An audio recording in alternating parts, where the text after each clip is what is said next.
Ayer, casi al final del programa, Marcos Hipólito nos comentó acerca de un accidente en el Estado de México, en Sí. Huixquilucan, de un microbús que había salido de Cuatro Caminos y se dirigía a Huixquilucan. Y en ese primer momento del accidente, él nos reportó un número determinado de personas fallecidas en este accidente, pero a lo largo del día, desgraciadamente, fueron aumentando el número de personas que perdieron la vida. Pues quiero preguntarle a Marcos Hipólito que nos dé más detalles sobre esto, que verdaderamente fue terrible. ¿Es verdad que fue responsabilidad del chofer, Marcos? Pues sí, inicialmente lo que se tiene es que o fue falta de pericia del chofer o tal vez una falla mecánica, pero definitivamente él está como presunto responsable. Aunque esta carretera Río Hondo Huixquilucan es muy angosta, apenas tiene dos carriles y apenas alcanzan a pasar dos vehículos. El accidente ocurrió minutos antes de las 8 de la mañana de ayer lunes. Y terrible porque el microbús colectivo con todos los pasajeros que llevaba se fue a un barranco de más de 30 metros de profundidad. Es una zona boscosa y finalmente terminó volcado sobre su toldo con las llantas para arriba, junto al lecho de un río. En el lugar murieron de manera casi instantánea 10 personas.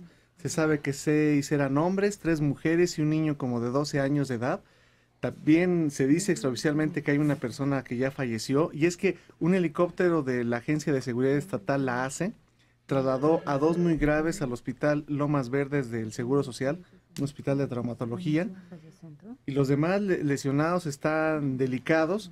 Se dice también que entre ellos está el chofer, Bonifacio Santiago Omar García, también lo llevaban al Hospital de Traumatología de Lomas Verdes, lo reportan grave.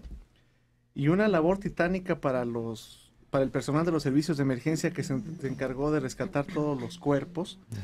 Rescatar 10 cuerpos de una barranca de más de 30 metros de profundidad es una tarea muy difícil y también muy complicado para los familiares, porque a la hora que ocurre, todo mundo va al trabajo, a la escuela, algún compromiso, y de repente se da este triste accidente que el microbús se va al barranco de mucha profundidad. Se sale del camino, cae y ya nada lo detiene hasta el fondo de la barranca. Llegaron paramédicos tanto de la Cruz Roja de Naucalpan como de rescate de Huixquilucan y trasladaron en total 15 personas, principalmente al Hospital de Lomas Verdes, también a la Cruz Roja de Naucalpan, algunos hacia Huixquilucan. Y ahora pues tendrá que verse el peritaje, aunque el microbús está destrozado al caer hasta esa profundidad. Una carretera muy accidentada por lo mismo que es muy angosta, apenas alcanzan a pasar los vehículos. Dicen que iba a exceso de velocidad el chofer. Falta también el testimonio, las declaraciones que den los sobrevivientes a esta tragedia para que se pueda establecer si realmente fue responsabilidad del chofer, que sabemos cómo conducen la mayoría, a pesar de que sea una carretera con todos los riesgos que implica. ¿Y el microbús era de esos microbuses que están bien hechos o son esos que parecen nada más como hechos de unicel? Este sí era un microbús de los que tienen... Bueno, es que los microbuses siempre les hacen una adaptación. Así lo comienzan a hacer las armadoras. Sí estaba bien, no era totalmente hechizo, pero a una caída de esas, aunque hubiera sido un autobús de los más modernos, de todas maneras viene la tragedia porque son más de 30 metros de profundidad caer a una barranca. Y llevaba más de 25 pasajeros. Sí, eso es la capacidad que tiene. Sí. No iba repleto, No. porque entonces la cantidad de personas fallecidas hubiera sido mayor, pero aún así transitar por una carretera que para un lado apenas se alcanza a pasar el otro vehículo y del otro lado está el precipicio, sí se debe tener mucha precaución, pero por la hora los choferes siempre van tratando de ganar pasaje y manejan como quieren. Aquí también el problema está que la autoridad nunca los ha querido meter en cintura. No, ese es un problema. Hay algunas unidades que una vez si sopla un viento tantito fuerte se va a desbaratar y andan circulando y con una cantidad de pasaje que se sale como en los cuentos de la familia Burrón. Sí, puras narices. Lo que pasa es que esas carreteras unían a pueblitos de un municipio rural y son las mismas ahora que unen zonas de la conurbada, la zona conurbada, partes de las colonias, gente que sale de ahí se va a trabajar a la Ciudad de México o a Naucalpan. Entonces tienen un enorme movimiento. Y antes pues, era la comunicación normal que había entre los pequeños pueblos y claro, las carreteras estaban adecuadas para eso.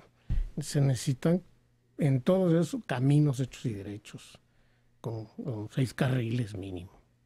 ¿Y esa zona le ha tocado accidentes fuertes en cuanto a transporte público? También sobre la carretera Naucalpan-Toluca, en esa zona que limita Huixquilucan con Naucalpan, por la Magdalena Chichicaspa, el paraje El Hielo, hay accidentes terribles de transporte público en donde no es la primera ocasión que hay 10 o 15 muertos cuando el vehículo se sale del camino y cae una barranca, porque por ahí hay muchos precipicios. Pero y si no hay protección, según no, nos informas. No, para nada. Bueno, en esta no había protección y en la Naucalpan-Toluca tampoco. Son carreteras, bueno, esta no es una carretera federal, pero la Naucalpan-Toluca, que sí es una carretera federal, tampoco tiene ese tipo de protecciones para tanto vehículo que transporta por ahí de carga y de transporte público. Y ni modo, los pasajeros les toca arriesgarse. La vigilancia que puede haber es para estirar la mano y recibir algo de los conductores, no para meterlos en orden, que es una realidad, y se siguen exponiendo los pasajeros, además de ese tipo de accidentes, a los asaltos. Pues qué lástima que haya tanto descuido en estos asuntos en donde viajan muchas personas y que no tienen la certeza de que el que va conduciendo el vehículo tenga la pericia, tenga todas las cualidades que requiere un buen chofer. Esté descansado, no tenga que hacer 10 corridas más en el día, todo eso.